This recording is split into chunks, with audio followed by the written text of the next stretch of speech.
Thanks.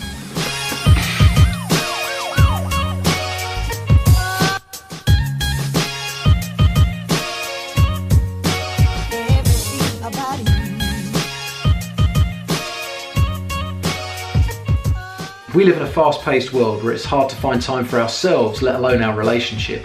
So today I'm going to ask you 3 soul-searching questions so that you know your relationship is healthy. For you to be able to answer those 3 killer questions definitively, you need to understand the 3 categories that all relationships fall into and identify which one is yours. The first relationship looks like this.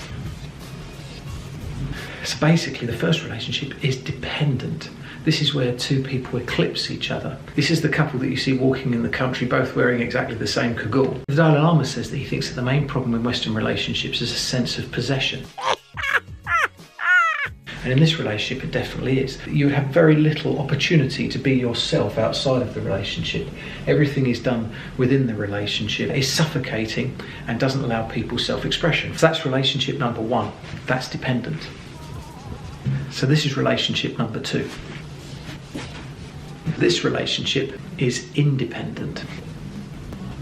These are 2 individuals that are highly separate, even polarized. Usually the relationship gravitates around a mutual interest, which could be the children, can be the house, can be the dog.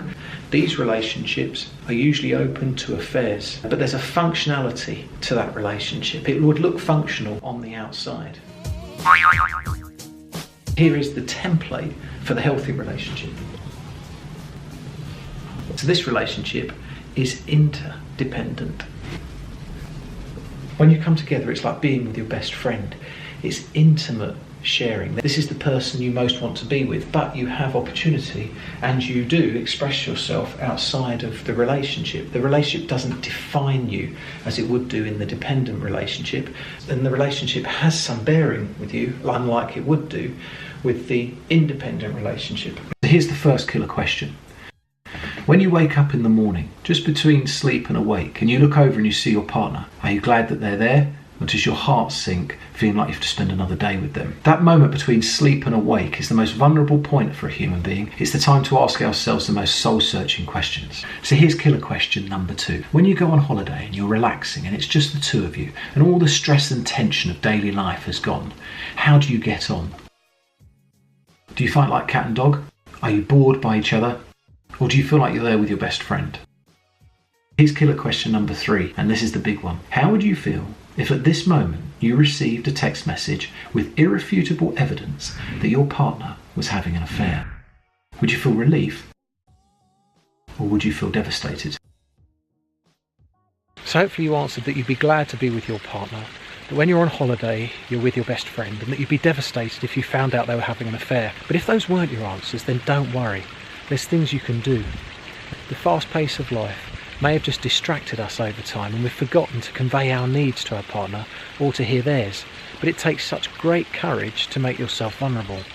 And so what's really important now is to communicate your needs in the relationship and see how your partner responds, and then to hear their needs and see what happens there. It's a meeting in the middle. It's about compromise. Relationships aren't a solo album. You'll be most powerful as a couple when you come together and you're in harmony. Therefore, communication and compromise are essential. But what's also very important is not to be dependent on each other, not to eclipse each other or be too controlling. And also in the independent relationship, only listening to our own needs or thinking that our way is the most important. And the final aspect to a healthy relationship, which pulls all these things together, is to maintain a good sense of humour. It's important not to take ourselves too seriously.